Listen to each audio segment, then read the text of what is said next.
aqui conosco. A plateia é toda sua. Obrigada.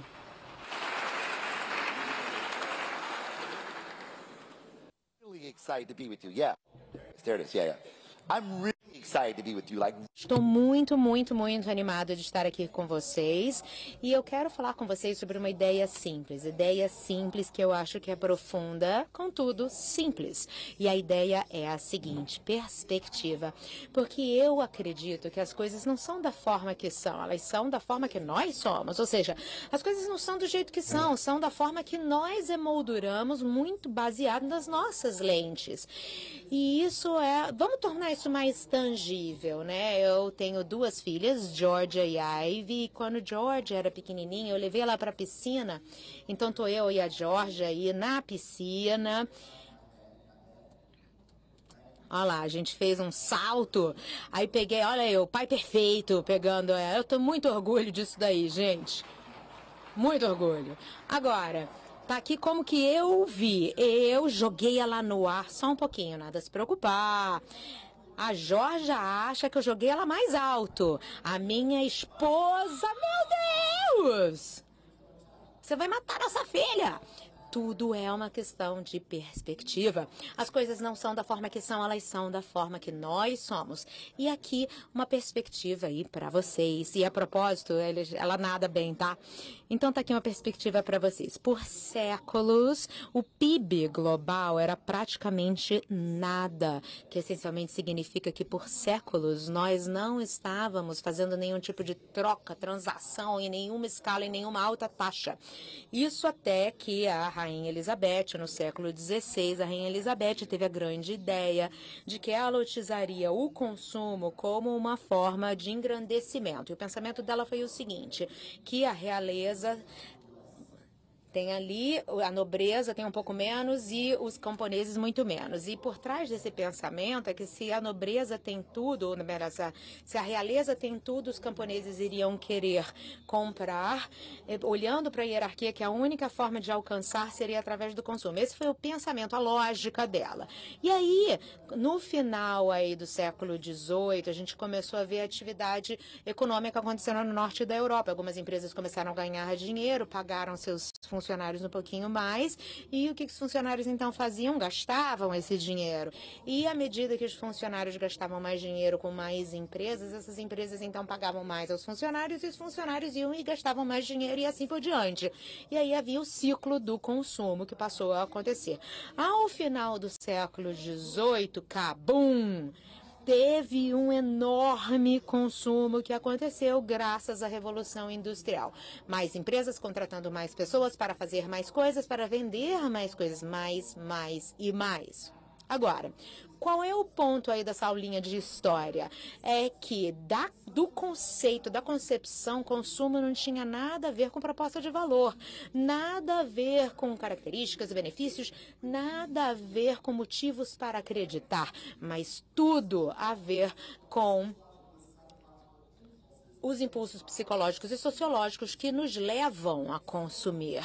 E o mesmo vale hoje. As marcas e produtos de marca que compram têm muito pouco a ver com a funcionalidade, mas tudo a ver com os impulsos sociológicos e psicológicos que impulsionam as pessoas a consumir. Ou seja, as pessoas compram as coisas não por conta do que as coisas são, mas por conta de quem as pessoas são. Nós compramos coisas não por conta da coisa em si, mas por conta do que nós somos. E quem somos, no final das contas? Nós somos as nossas identidades. E toda essa complexidade, toda essa interseccionalidade, todas essas complicações são contradições. Algumas desses marcadores de identidade, né? Eu sou professor, isso é parte da minha identidade. Eu sou mãe, eu sou pai, perdão, isso é parte da minha identidade. Eu sou pai de uma menina, isso também é parte da minha identidade. Todos esses marcadores fazem quem eu sou. E aí você pensa, isso faz todo sentido no mundo. Mas aqui está a verdade. Quando o assunto é negócios, nós somos péssimos em identificar as pessoas, porque em vez de identificar as pessoas baseado em toda essa complexidade, a gente coloca as pessoas em caixinhas, não porque são caixas reais, mas porque é mais fácil, não porque é preciso, mas porque é fluido. Por exemplo, eu tenho uma amiga, a Débora dirige uma minivan, ela tem filhos? Sim. Os filhos jogam algum tipo de esporte? Que esporte vocês acham? E onde que a Débora mora? Se ela dirige uma minivan? Ah, nos subúrbios, né? Aqui nos Estados Unidos. Uma outra, se eu falar mais uma coisa, você mapeia a vida dela toda. É isso que nós fazemos. Não porque é fácil, não porque é real, melhor dizendo, mas porque é fácil, não porque é preciso, mas porque é fluido. E a gente se respalda nas questões demográficas como uma forma de descrever pessoas por conta dessa facilidade. Todas as mulheres amam fazer compras. Isso não é verdade. Eu trabalho numa escola de administração e as meninas falam: ah, vocês sabem que todos os homens são os cachorros. Não, seu namorado é que é um cachorro. Tem uma grande diferença, não é todo homem que não vale a pena, não. Então tem essa coisa, a gente encaixota as pessoas, porque é fácil categorizar e colocar as pessoas em caixinhas, mas não descreve de fato quem são. A minha demografia, por exemplo, eu tenho 45 anos de idade, eu sou preto, caso eu não tenha percebido, eu sou de Detroit, nascido e criado, fui para escolas públicas a minha vida toda. Se você é um marcador, se você é dono de um negócio, se você é um líder, você ouve isso e pensa: ah, ele deve comprar essas coisas, andar com X pessoas, ouvir X tipo de música e esse tipo de alimento, porque é isso que pessoas como ele fazem. Soa racista, né?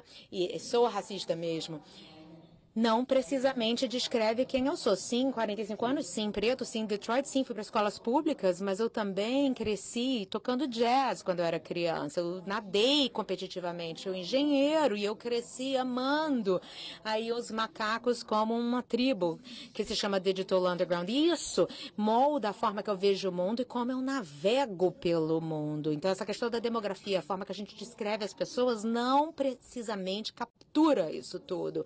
E isso nos coloca em situações precárias como líderes de negócios, quando a gente se respalda nesses identificadores falhosos, né? Big Pins decidiu fazer pins para mulheres. Canetas, perdão. Por anos as mulheres usavam canetas de homem, suas mãos frágeis usando canetas pesadas masculinas. Não faz sentido. E aí, claro que aí fizeram rosa, floral, vermelho e verde, porque mulheres gostam dessa forma. Aí você pensa: o que esse cara tá falando? Não faz sentido, mas faz.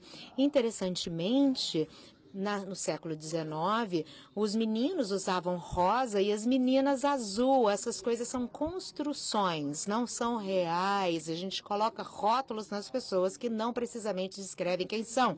Só porque a gente rotula alguma coisa, não necessariamente descreve quem as pessoas são internamente. Por que isso é importante? Por quê? Por conta de quem somos, a nossa identidade informa como vemos o mundo, a forma que a gente faz sentido do mundo. É por isso que para alguns uma vaca significa couro, para outros significa leite, para outros significa jantar. Qual deles? É tudo isso a vaca. Dependendo de quem você é e como você vê o mundo. Para alguns, uma roupa na verdade, um tapete é decoração, para outros é um souvenir, mas qual deles é? Todas essas coisas, dependendo de quem você é e como você vê o mundo. Se um gato preto atravessar a sua frente no Japão, é boa sorte. Nos Estados Unidos, é má sorte. O gato preto é qual deles? É ambos. Por quê? Por conta de quem somos, nós vemos o mundo de uma determinada maneira. E porque vemos o mundo de uma determinada maneira, a gente navega pela vida de acordo com isso, os artefatos que fizemos, os comportamentos, a linguagem que usamos. Esses artefatos que são os objetos feitos pelos humanos que servem para mostrar quem somos. Por exemplo, onde é que esse cara trabalha? Isso, porque é um uniforme de finanças, né? A gente chama eles os caras da finança, e aí é o tipo de coisa, o tipo de artefato que os Faria Limers. Se você entra na casa de alguém, você vê essa cadeira, o que essa pessoa faz? Gaming, claro. Né? Se você vira um grupo de pessoas juntas usando essas aí, quem são essas meninas? Ah, são Swifties, gostam da Taylor Swift. Então, os artefatos mostram quem são. Não só os artefatos, mas também os comportamentos. São as cerimônias, as normas sociais, as tradições, as regras, né, não escritas de tudo que fazemos. São formas de mostrar a nossa identidade. Pensa a forma que nós celebramos aniversários, por exemplo, de 15 anos, de 16 anos. Em alguns lugares eles fazem as quinceaneiras, as festas de debutante. Em outros lugares fazem bar mitzvahs. Em outros lugares comemoram os 16 anos, todas diferentes expressões expressões de um evento na vida. E essas coisas parecem triviais, né? Como a forma que a gente se saúda um ao outro. Mas o que simplesmente estão dizendo, este é quem eu sou, e é isso que pessoas como eu façam. Olha, eu sou de Detroit e eu faço assim, what up, bro? Né? E essas regras parecem arbitrárias, porque não são fixas, não são objetivas, são subjetivas, baseado em mim e pessoas como eu, né? E o que é comum para pessoas como eu, os artefatos que fizemos e os comportamentos, mas também a linguagem que nós usamos. São aí os coloquialismos, as gírias, os apertos de mão, as palavras. É como a gente fala, esse novo sapato aí é bad. E eu tô falando que é bad do tipo Michael Jackson, e não tô dizendo que é ruim o sapato. Eu amo Michael Jackson, gente. Eu amo todos os Michael Jacksons. Mas vocês entenderam, né? A ideia aqui é que nós usamos a linguagem, ela está comunicando o entendimento e um tema, e o entendimento desse tema importa. O entendimento desse tema mostra que nós somos um do mesmo. Eu tive a oportunidade de ir para Sydney, na Austrália, no ano passado, e eu fui para o concierge do hotel, e ele disse, enquanto você está aqui, se certifica, dá uma olhadinha na piscina. Eu falei, claro, claro. Mas você tem que trazer sua sunga. Oi? Sunga? Que tipo de hotel é esse que se usa sunguinha? Bem, em Sydney, na Austrália, uma sunguinha, na verdade eles chamam isso, na verdade é chinelo. Eu não sabia, porque quando ele falou thong, eu pensei em sunguinha, não pensei em chinelo, entendeu? A questão da palavra, essas coisas não são objetivas, são subjetivas, baseado naquilo que as pessoas gostam e querem. E isso basicamente no Brasil, né? Pensar no Brasil, tem o português brasileiro e tem o português europeu, e essas coisas não são iguais, apesar de serem iguais. São culturalmente mediados, e por conta de quem somos, nós engajamos num mundo de acordo com isso. Eu acredito, por exemplo, que a família e a igreja é a primeira coisa. Eu vou logo na igreja, logo no domingo de manhã, senão minha mãe me liga e fala, como foi sua manhã, Marcos? Né? E não é porque está escrito em algum lugar que eu tenho que ir. Eu vou porque a minha família vai, é o que nós fazemos. E cada marca dessas identidades, a gente adere àquilo que é esperado de pessoas como nós.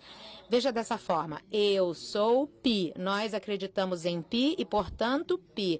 Eu sou de Collins, nós acreditamos em família e igreja e, portanto, no domingo eu chego logo na igreja mais cedo. Então, nesse caso, eu sou e, portanto, eu faço, porque ao fazer é a forma pela qual eu sinalizo que eu sou um de vocês e vocês é um de nós. A demografia nunca chegou nem perto disso. Por quê? Porque a questão da demografia se concentra na idade, na raça, em gênero, né, na capa, coisas que podemos ver, mas guia o comportamento humano, o comportamento do consumidor, na verdade, é a identidade, crenças e ideologias que nos desafia, então, em como a gente pensa em segmentação. Uma coisa de segmentação é que a gente pega um mercado em que todos são diferentes e a gente os coloca em clusters, onde são mais parecidos, e a gente fala com aqueles, né? Então, essa coisa de dados demográficos fazem isso mal. Vocês são líderes espertos, então vocês falam, Marcos, faz sentido, dados demográficos são péssimos, é por isso que a gente se concentra, então, em ciclográficos, nossos interesses, paixões, atitudes, e a isso eu digo, o que você acha, de onde você acha que você obteve suas atitudes, seus interesses, por que você acha que você gosta do que gosta, é por causa de quem você é, sua identidade, as nossas identidades informam esses ciclográficos. Pensa, qual é o Alex mais comprometido a dinheiro? O Alex geração Z, o Alex que gosta de correr, ou o que é o corredor, identidade? Claramente o último, que é o cara que acorda e vai correr de manhã, esteja cansado, esteja chovendo, não quer fazer, mas corre do mesmo jeito. Por quê? Porque pessoas como eu fazem isso. É uma forma de demonstrar que você é um de nós. Por conta de quem somos, a gente vê o mundo de uma certa maneira e por conta disso a gente navega pela vida de acordo com isso. E aí a gente se expressa através de um trabalho compartilhado, que a gente se refere à produção, né? Como arte, filme, Podcasts, poesia e marcas e produtos de marca são formas pelas quais nós nos encontramos no mundo. Essa produção cultural se tornam formas pelas quais nós expressamos nossas identidades. E você pode pensar nisso quando você pensar na mídia que consome. Todos são reflexões e expressões de quem nós somos. E a gente consome e se engaja com isso não por conta do que são, mas por conta de quem somos, nossa identidade, que informa então a nossa forma de ver o mundo, que informa como navegamos pelo mundo, que informa a forma que a gente se projeta no mundo. Esses sistemas de sistema fazem a nossa cultura. E não tem força mais influente ao comportamento humano do que a cultura. Ponto final. E isso é importante para nós como uma comunidade de negócios, pois a cultura influencia as necessidades sociais do consumidor, que é satisfeito pelo uso e propriedade de produtos inovadores. A gente compra isso não por conta do que são, mas por conta de quem somos. A gente escolhe as marcas que se alinham aos nossos projetos identitários, as marcas que são expressões de quem somos. É por isso que as pessoas estão comprando Daily Cups sem parar no ano passado, não porque os copos eram incríveis, mas estavam comprando porque pessoas como elas estavam comprando o produto. Então, é isso que nós fazemos, baseado na nossa etnia, nacionalidade, religião, até as organizações corporativas, os grupos sociais, grupos de consumo. Nós consumimos como um ato da cultura, não por conta do que são essas coisas, mas por conta de quem somos. O consumo, no seu cerne, é um ato cultural. O que compramos, vestimos, onde vamos, a forma que estilizamos o nosso cabelo. Calo, você tenha cabelo, né? Com quem você sai, quem é seu namorado, quem você casa, se optar por casar, onde você enterra seus mortos, se é que você enterra seus mortos, tudo isso é resultado da nossa escolha cultural. Nós somos animais sociais por natureza. A gente faz tudo o que pode para se conectar uns com os outros. E os nossos grupos sociais importam demais para nós. Nos dizem quem somos, identidade, o que pensar, como se comportar, como consumir. E quanto mais valorizamos o grupo, mais influenciados somos por ele. Nós achamos que as pessoas acordam de manhã e tomam suas próprias decisões, mas isso não é verdade. A gente tem uma ilusão de tomada de decisão. E nós fazemos as nossas decisões de compra baseado no que as pessoas como nós fazem. E ao observar o comportamento de pessoas como nós então nos comportamos de acordo. Não por conta do que as coisas são, mas por conta de quem somos. Todos vocês são espertos. Então, provavelmente vocês estão pensando, isso é super óbvio, Marcos. E você está certo, mas te digo, o óbvio não é óbvio para algumas pessoas. Pelo menos esse foi o caso com o McDonald's. Vocês conhecem o McDonald's, né? Vocês conhecem o McDonald's? Gente, eu fiz uma pergunta. Não é educado responder. Vocês conhecem o McDonald's? Ah, tá. Então, trabalhei no McDonald's por anos e anos. Recentemente, o Icahn Kennedy e o McDonald's veio para nós porque eles estavam lidando com muito ódio. O McDonald's estava tomando soco na cara de tanto ódio, né, por uma década inteira. Basicamente, eles eram o saco de pancada de tudo que estava dando errado com a dieta americana. Foi votado aí quando a empresa mais odiada. E a gente falou, uma coisa é certa, eles te odeiam, mas 68 milhões de pessoas aparecem mesmo assim na sua porta todo santo dia. É muito amor também. Vamos se concentrar nessas pessoas? E eles falaram, a gente nunca pensou nisso dessa forma. Então a gente disse, e as pessoas que te amam? Quem são esses seus fãs? Eles não sabiam, eles sabiam a informação dos críticos, mas não sabiam quem eram essas pessoas aí, esses atores culturais. Então a gente fez a etnografia, a gente foi para Chicago, falando com seres humanos reais que se auto-identificaram como fãs do McDonald's. Eles quebraram todas as caixinhas demográficas que normalmente a gente faz, né? Diferentes rendas, diferente educação, diferentes geografias. Claro que a gente estava viajando pelo país e a gente falou com essas pessoas que não se conheciam e algo interessante aconteceu. Elas continuaram falando as mesmas coisas sem terem nunca se conhecido antes. E essas coisas eram tão repetitivas que a gente até decidiu colocar num livro que a gente chama de Livros de Verdades dos Fãs, específico, social e compartilhavam, uma coisa compartilhável entre esses grupos de pessoas. E de todas essas verdades dos fãs, uma verdade falou mais alto que as outras, que é o seguinte: não importa quão grande, todo mundo tem um pedido. Não importa quão grande ou quão famoso, todo mundo tem um pedido McDonald's. E é com essa verdade que nós decidimos ativar os fãs do McDonald's com essa comunicação.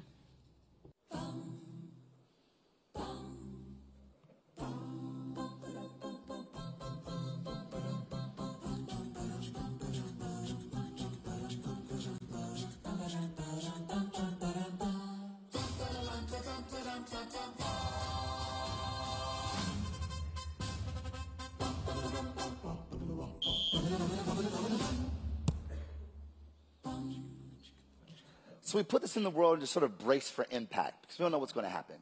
And to our surprise and delight, people were engaging.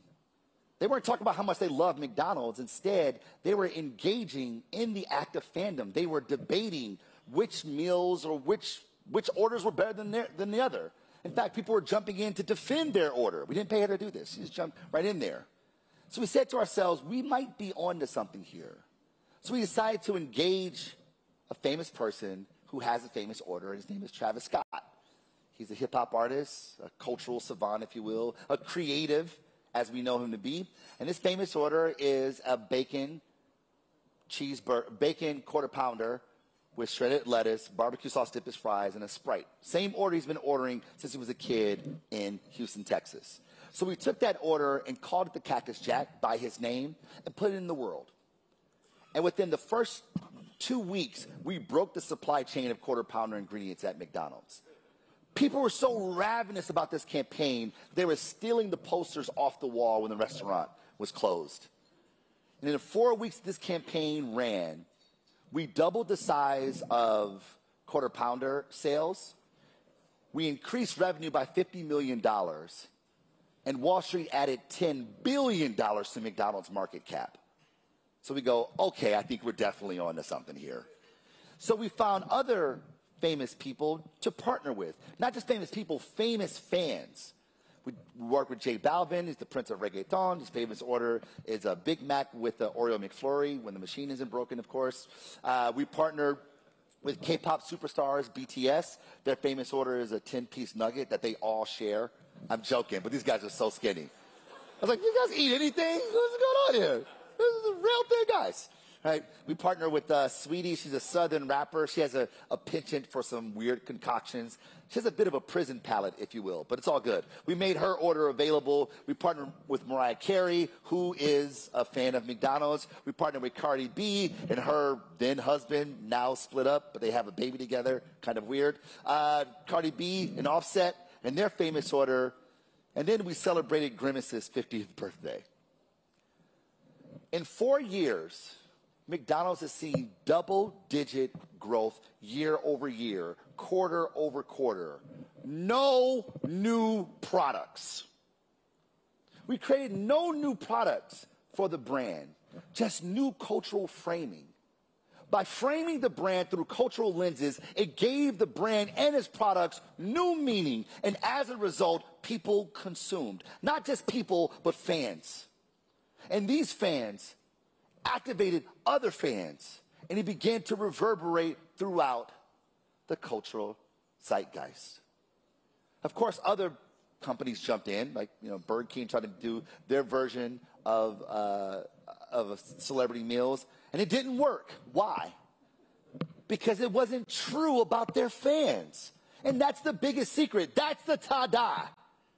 The entire McDonald's strategy has been all about identifying the culture of fandom and engaging them based on their shared way of life. We noticed in a conversation online that someone said, when did you realize you had your last Happy Meal? Super sad. I mean, it was really, really sad. You saw a grown man having an existential crisis. It was a real thing. So we said, well, what if we just made an adult Happy Meal? And we sold out in the first week. We notice on TikTok, of course, where culture is being negotiated and constructed at a high clip, a high fidelity, that on TikTok, people were buying multiple McDonald's sandwiches to create a concoction of sandwiches, right? They'll take a Big Mac and a chicken sandwich and a fish fillet and put it all together, called the Lancianaire, which sounds disgusting, for sure. But people were doing this at a high rate. So we decided to make a menu hack so that fans can pull up to McDonald's and say, give me the Lancianaire. We go, we got you. We identified the production that they were into, the other fandom that they were into. They're into anime, they're into cosplay, they're into sneakers, and we engaged them accordingly. The entire strategy for McDonald's, it's all been about engaging fans like a fan. Because of our proximity to the culture of fandom, we were able to engage them with great intimacy. Not the generic, we're talking to Gen Zs. Not the generic, we're talking to men. Not the generic, we're talking to young ladies. But we're talking to fans. And what are the cultural characteristics of what it means to be a fan? And we took that foundational strategy and lateralized it across the globe, identifying fans of McDonald's who are also fans of other things. Right? Just in Italy last year, we saw fans of McDonald's who are also fans of Friends and put those two things together. In 2014, McDonald's was ranked the most hated company in the country. In 2023, it was ranked the most valuable brand in the world. Even Wall Street Journal says McDonald's is cool again. Now, I don't know if they had the right to say that, but we'll take it. And last December, McDonald's won the Effie Award for the most effective marketing campaign on the planet. No new products, just closer, more intimate understanding of these people.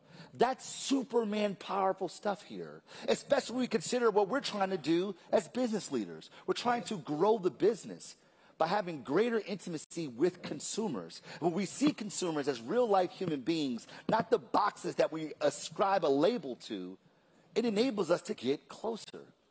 And this is the interesting thing, because in working with McDonald's, I realized the power of culture manifest, external culture that is.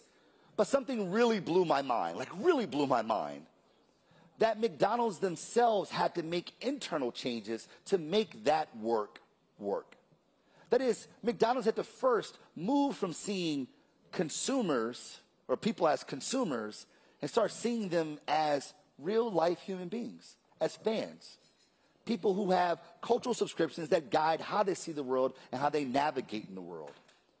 Not only did McDonald's have to see fans like fans, they had to learn to share the pen. That McDonald's couldn't hold the messages just broadcasted to the world. Instead, they had to engage with them on their level in the places where they engage with each other, which took a ton. Isso levou muito tempo. E tinha uma cultura de dizer não às coisas, tinham que ir para um lugar e dizer sim. Sim, e se? E aí, o que a McDonald's se deu conta é que eles estão operando numa forma, por ver o mundo historicamente, que às vezes não os permitia se engajar de uma forma significativa com seus fãs, com seus consumidores. E aí, C.K. Plahwad é uma pessoa que é um pensador estratégico. Ele se refere a isso como a lógica dominante. Ele diz que a lógica dominante é vamos dizer assim, um arcabouço mental, né, o que as empresas têm, que nos ajuda a ver o mundo de uma certa forma e resolver os problemas de acordo. E essa é a forma que nós fazemos as coisas aqui, porque sempre nós fizemos as coisas dessa ou daquela forma. É a nossa forma de codificar as coisas. Cada empresa é dominada pela sua logística, pela sua visão de mundo. E à medida que a empresa vê o mundo, isso informa de como ela se porta nesse mundo. À medida que a informação flui pela ótica da empresa, a empresa se porta de acordo. Todas as decisões que são feitas tem a ver com a sua tradução de mundo. E isso realmente para mim foi um grande pensamento, porque eu pensei em todas as empresas nas quais eu trabalhei e eu me dei conta que aquelas que tinham mais sucesso, aquelas de maior as mais bem-sucedidas eram aquelas que tinham esse nível de intimidade com a sua clientela e fazer o trabalho para se conectar com esse público. Isso exige ambas as coisas, entender o cliente externo e o interno. Engajar-se com a cultura externa e a interna ao mesmo tempo. E aquelas pessoas que navegam ambos os mundos são aqueles que ganham o jogo. Então, qual é o ponto, né? Qual é a lição para levar para casa? Não existe uma força externa mais importante do que a cultura. Ponto final. Nada influenciar mais o comportamento que a cultura. As empresas bem-sucedidas sabem isso.